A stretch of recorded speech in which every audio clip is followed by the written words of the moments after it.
Olá pessoal, Garbosa News trazendo para você hoje o Edson de Souza, ele que é advogado, é pastor, vereador, foi vereador por 2 mandatos em São João Nepomuceno, atualmente está como secretário de saúde, enfrentou aí também a pandemia também, muitas coisas.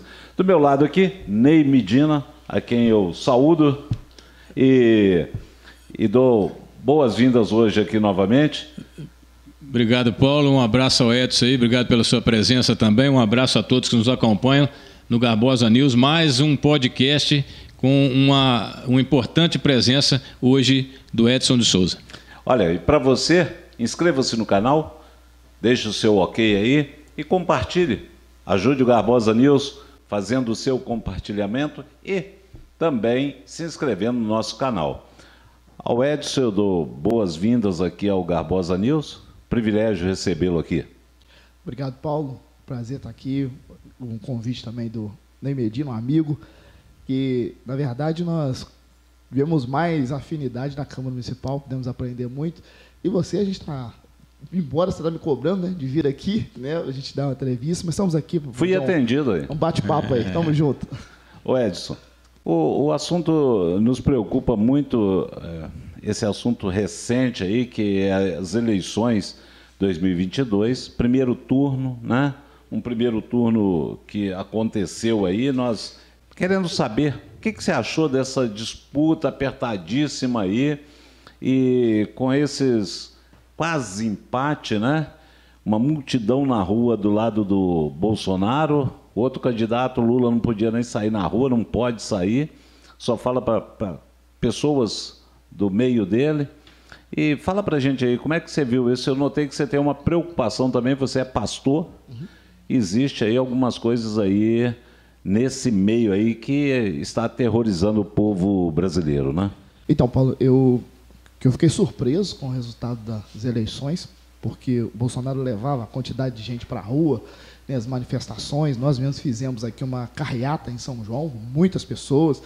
Bolsonaro conseguiu despertar, muitas vezes a gente vestia a camisa do Brasil, bandeira do Brasil em Copa, né? E no período de Copa, até que, se você for ver, não teve tanta, né? O pessoal desacreditado da seleção brasileira, mas o Bolsonaro conseguiu resgatar isso, né? A questão do patriotismo. E aí a gente via o verde e amarelo, né? E quanto o pessoal do PT era um pessoal mais reservado. E eu fiquei surpreso, né, com 48%, né, salvo engano, do Lula, contra 41%, quase 6 milhões de votos de diferença. Minas também, eu fiquei surpreso, porque o Zema ganhou no primeiro turno. São João Nepomuceno. São João Nepomuceno. Né, Minas elegeu Nicolas, o mais votado da história, Cleitinho, né, com milhões de votos, o Zema no primeiro turno e o Lula, né, sendo eleito em Minas Gerais. Embora foi 563 mil votos, salvo engano, de diferença. Então, assim, dá para virar, nós acreditamos que até já virou, né, segundo as pesquisas aí que a gente está vendo, mas eu fiquei surpreso porque a gente via um cidadão que foi preso, né, por lavagem de dinheiro, corrupção passiva, como foi julgado em 3 instâncias, né, com 9 juízes condenados. E tem que tomar cuidado, senão vai censurar meu canal. Seu canal. E aí, a glória, viu? Hoje quem tem canal censurado é a glória. Porque não pode falar mal, né? Não pode falar que ele é descondenado. Olha, eu fui vereador, não sou vereador mais, então sou ex-vereador. Então o cara que foi condenado ou que foi preso, ele é descondenado, né? E ele é ex-presidiário. Né? E as pessoas não podem falar, nem o Gilmar Mendes, que é desculpa, Marco Aurélio, né? Que é ex-ministro, não pode falar, está censurado também. Então, assim, eu fiquei muito surpreso, porque as pessoas falavam isso, né, a respeito da situação dele, ou seja, o próprio vice dele hoje falando, né, que ele estaria voltando à cena do crime, e todo mundo com isso na cabeça, e a população ainda vota, né, nesse candidato. Mas dentro da igreja há uma preocupação muito grande também, né? Claro. Eu falo, Paulo, que o Bolsonaro... O pessoal fica assim, por que os evangélicos apoiam o Bolsonaro? Eu falo a maioria, né, porque nós somos diversificados, existem várias denominações, principalmente evangélicas, mas a maioria está com o Bolsonaro. porque tem algumas pautas, principalmente as pautas de costumes, que elas são caras e são pautas inegociáveis, que são princípios, valores. Por exemplo, a gente não abre mão da questão, estão querendo a legalização do aborto. Você vê, o PSOL entrou com uma ação no STF pedindo a legalização do aborto até as 12 semanas, ou seja, um feto de 3 meses, já tem pele, já tem todos os órgãos de desenvolvimento, já tem cabelo. Então, eles alegando isso diante do princípio da dignidade da pessoa humana, que a mulher tem direito de ter filho ou não. Mas onde está a dignidade da pessoa humana, da criança, do feto? Eles estão preocupados somente com a mulher. Então, o pessoal entrou no STF com esse pedido, graças a Deus está parado lá, eu acredito que não passa. Mas como o próprio Lula disse, que essas pautas que o Bolsonaro defende são pautas ultrapassadas, são arcaicas.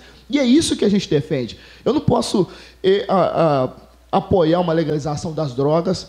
Paulo, nós somos uma Secretaria de Saúde, por vezes nós encontramos pessoas, mães, que vão lá na minha sala pedir pelo amor de Deus e chorando para que possa ajudar a internar os seus filhos, né? Um exame que precisa. Eu trago um fato aqui que... Você fala com relação a drogas, né? Drogas, que é a liberação da droga que ele quer, né? Isso, e ele quer a legalização das drogas, a liberação, né, de forma deliberativa, enfim.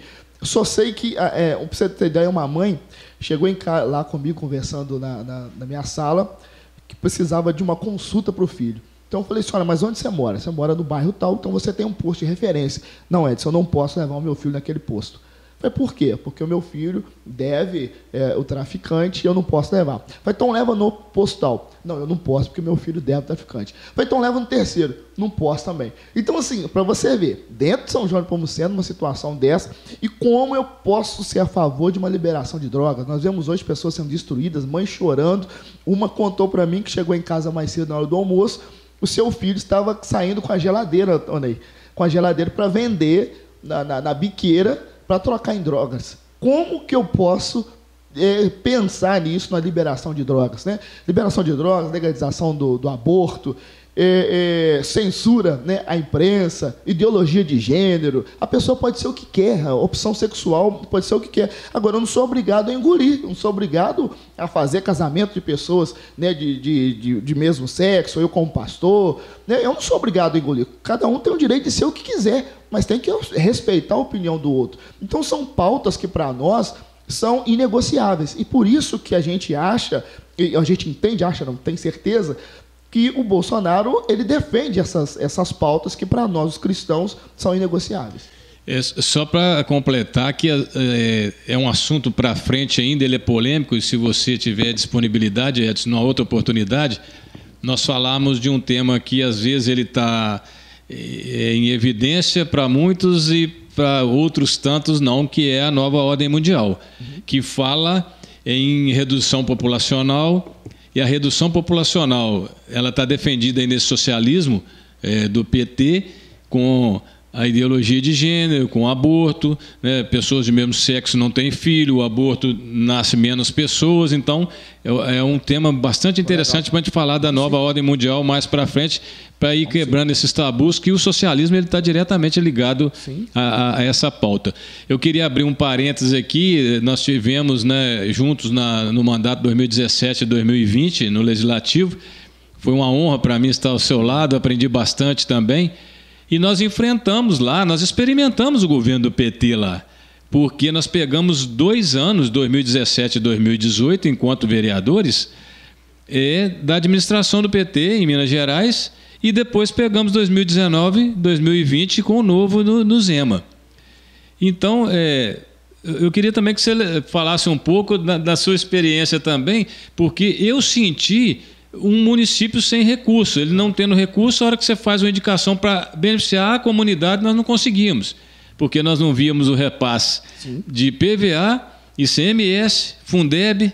Mas deixa com você, eu falar um pouco. Realmente, a gente entrou com indicações, Paulo, e assim, de resposta de falta de recurso, né? O próprio governador Zema fala disso, né? Essa questão de prefeitos que suicidaram aqui, né, no estado de Minas.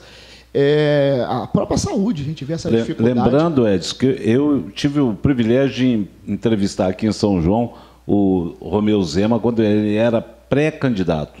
E já o Estado estava em cacarecos, né? Sim. Você tem uma ideia? Tem uma pessoa que presta assessoria para a gente aqui na saúde, e ela, comentando comigo uns dias para trás, e ela falava assim, Edson, eu não apoio esse governo atual, ela falando, mas eu nunca vi tanto investimento, ela falou assim, na área da saúde, ela trabalha na área da saúde há mais de 30 anos, falou assim, eu nunca vi tanto investimento na área da saúde igual eu estou vendo agora. E eu até falei com ela, pô, mas você está vendo isso e não apoia ainda o governo atual? Né? Ela queria dizer, tanto federal como estadual. A quantidade de resoluções, Paulo, que tem chegado, é lógico que são resoluções com dinheiro, mas só com... carimbado. Né? Vamos supor, chega lá, R$200 mil para você fazer, enfim, alguma contratação de profissionais da área de saúde mental, alguns projetos... Que está em risco também, né? Também, depois nós vamos comentar isso. Então, você vê assim, está chegando resoluções, tem que ter projetos realmente, você tem que fazer projetos, mas está chegando. Nós temos aí os municípios, né, com 6, 7, 8, 9 milhões de reais na conta saúde, né, com verba carimbada, mas está chegando. E ela disse para mim, Edson, eu nunca vi uma época tão boa de dinheiro. Tanto eu fui até criticado da minha postagem, uma pessoa dizendo que, para mim, era uma vergonha, né, como secretário de saúde, apoiar o presidente Bolsonaro por tudo aquilo que ele fez na saúde, né, chamando de genocidas, e as pessoas nem sabem o que é genocida. E aí, eu falei assim, por que, né, eu pensando, por que eu teria vergonha?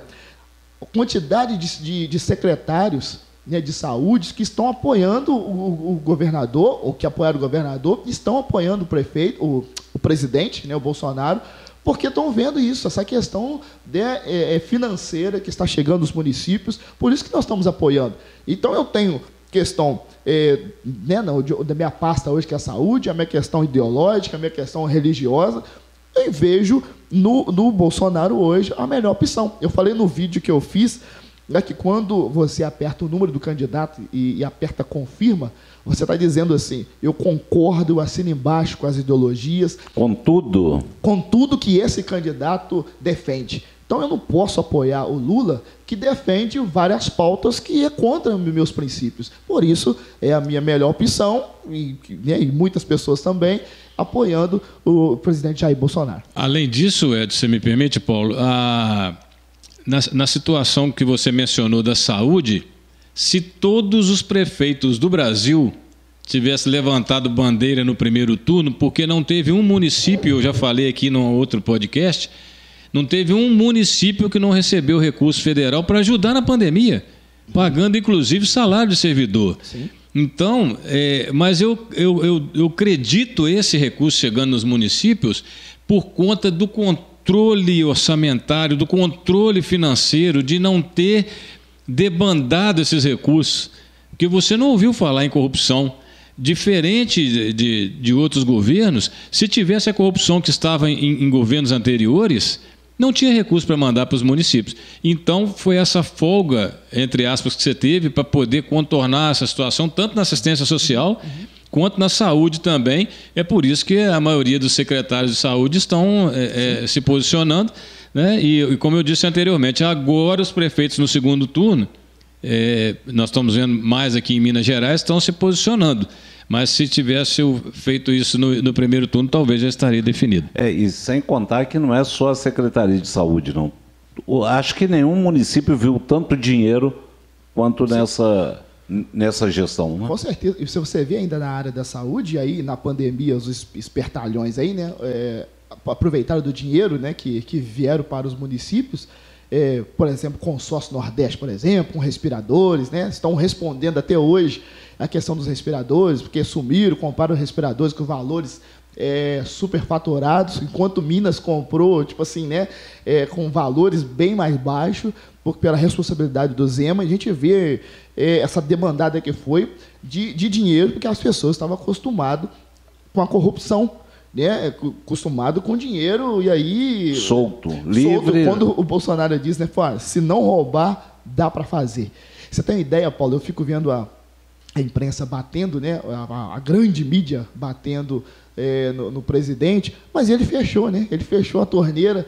Eu estava vendo um deputado comentando, e ele citava os dados do portal da transparência, E ele falou assim, quando o Bolsonaro entrou, ele foi no SECOM, que é a Secretaria de Comunicação e Social, alguma coisa assim. Mas é da área de vocês mesmo. E aí ele foi ver a planilha de valores que pagavam a imprensa. Ele falou assim, governo Lula, 1 bilhão e 100 milhões ano. Governo Dilma, 2 bilhões 250 ano. Aí o Bolsonaro entrou, 60 milhões. Então, assim, e ele dividiu, ele rateou, né? Rateou, por isso que a Globo bate. A Globo, né? O Bolsonaro, eles falam... Globo, CNN... Então, porque ele enxugou isso. Né? Claro que tem que fazer as propagandas, né? Que dar publicidade aos atos do Poder Executivo, né? Tem que ser isso, tem que fazer isso mesmo. Mas esse deputado falava o seguinte, que uma inserção, que a gente fala, uma propaganda da Caixa, da Petrobras, 1 minuto em horário nobre, ele falou que era 1.260.000 por minuto. Aí ele falou assim, aí você pega isso mês, você pega ano, você vê quanto que dá. E aí você vê, né? Como eu falei, governo Lula, 1 bilhão, né? Milhão, tá, gente? Bilhão e 100. E o governo Dilma, 2 bilhões e 250 milhões de reais, que esse dinheiro poderia estar aqui na saúde, poderia estar aqui na educação, poderia estar aqui na assistência social, né? Infelizmente, são dinheiro que eram pagos para fazer propaganda e o dinheiro era uma forma desregrada, né, do gasto do dinheiro público. Eu já falei isso numa outra entrevista aqui. Eu encontrei com uma pessoa que vota no Lula e perguntei por que ele vota no Lula se o Lula roubou. Ele falou, não, eu sei que ele roubou, mas eu vou votar. Quer dizer, Edson, como é que conseguimos entender isso, uma pessoa agir dessa forma? Agora, quando eu falo isso, muitas pessoas podem pensar assim, o Paulo é bolsonarista. Não sou bolsonarista, eu sou brasileiro, eu quero o melhor. É só olhar a economia, pô. Eu quero que o país onde eu vivo, onde eu resido, onde eu faço negócio, seja um país livre. Você me permite, só para a gente completar o gancho aqui, eu estava vendo, a internet, são muitas informações ao mesmo tempo, cada vídeo chegando de uma forma, mas teve um muito curioso que eu achei interessante e eu peguei para mim no que o Paulo acabou de dizer aí. Então você é Bolsonaro, então você é bolsonarista? No vídeo está assim, um amigo meu chegou perto de mim e perguntou assim, em quem que você votou? Aí o rapaz respondeu, eu votei no Bolsonaro. Então você gosta do Bolsonaro? Ele falou assim, não, eu gosto de mim. Ou seja, é isso que a gente está falando, se aquela pauta me atende, eu tenho que gostar primeiro de mim. Né? Agora, se tiver um outro candidato lá que está com a pauta que me atende, e eu acredito que me atendendo, está atendendo ao meu próximo, a outra geração também, que nós não estamos votando só por nós, não. E essa eleição é a eleição mais importante até hoje das nossas vidas, e de quem está nos assistindo, acredito eu, dependendo da faixa etária. Porque para os próximos 20 anos, no mínimo. Né? No mínimo. E tem muitos professores, né? Professores, educadores, que defendem essa pauta horrível e de liberação das drogas, sim, legalização do aborto, mas o que nós falamos aqui, controle de mídia. E não é só isso não, Paulo, ou melhor, não é isso tudo, tem mais ainda. Quando está comprovado em governos anteriores os investimentos nos países da mesma linha do socialismo ali, né? Aí investe metrô num outro país, investe porto em outro país, como Venezuela e Cuba, né? E as amizades que tem em outros países, como o da Nicarágua, daqui. Então você fica pensando assim, mas e os nossos hospitais? Nós estamos precisando de acabar os hospitais, que o Zema já está falando aí que vai finalizar uns 5 aí no estado de Minas Gerais. Esse dinheiro estava canalizando para outro lugar, para ajudar os outros lá, vamos ajudar. Nós temos que ajudar o próximo. Mas qual que é o nosso próximo hoje? É o Brasil. Sim. Depois que nós atendemos toda a população brasileira, qual que é o outro próximo? Pode ser um país vizinho até. Mas não, o nosso não vai chegar para o nosso. Tudo que nós fizemos é para o nosso país, né? Como é que explica isso, Edson? Eu fico muito triste, Paulo, quando eu ouço isso. Ele roubou, mas fez. Eu fico muito triste. Que situação ética que nós estamos vivenciando. dias para trás, uma pessoa conversando com ela, e ela foi me recriminar por eu apoiar o Bolsonaro. Eu falei assim, assim como você tem direito de apoiar o Lula, eu tenho direito de apoiar o Bolsonaro. Eu falei assim, deixa eu te fazer uma pergunta. O Lula é inocente? O Lula não fez parte de nenhum esquema de corrupção? Ela disse que não.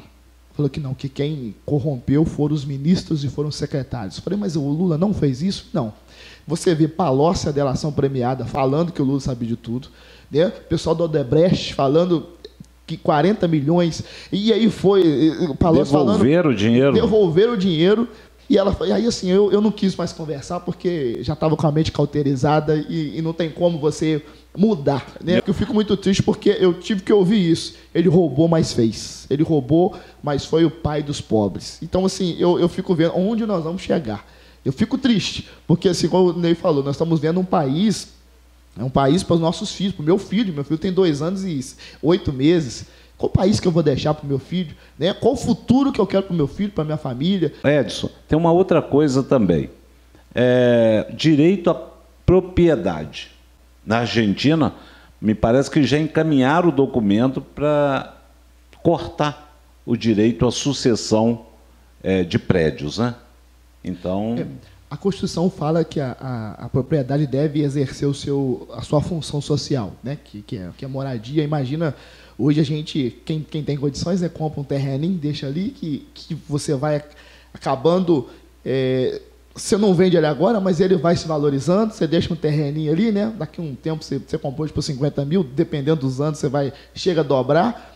Aí vai um camarada lá, né, que esses MST aí, não, eu vou ali, o meu direito é meu, né, que o direito daquele terreno é meu. Que isso, gente? Se você lutou para comprar, né, com a sua família, lutou para comprar aquele terreno, que não construiu agora, mas pode construir amanhã, ou então está guardando para o filho, então está guardando para o filho, né, aí vai lá, não está exercendo sua função social, vou ali morar. Que país é esse? Né? Que ideologia é essa? É isso que nós queremos aqui? É isso que você quer? Eu tenho que perguntar, né, Ney? É isso que você quer, Ney? Não, de jeito nenhum. Não, de jeito nenhum. Acho que ninguém, né? Não é que você não queira ajudar o próximo, não é isso que nós estamos falando aqui, né? Mas cada um vai lutando no seu, e o governo faz essa parte social. Onde tem uma terra produtiva que pode ceder de alguma forma, o Bolsonaro fez isso agora, dando títulos de propriedade, para as mulheres, vai ter lugar para colocar, não sem invadir algum lugar que não seja de direito. Ney, voltamos já? Voltamos já, um cafezinho, café com prosa, né? É bom, é bom.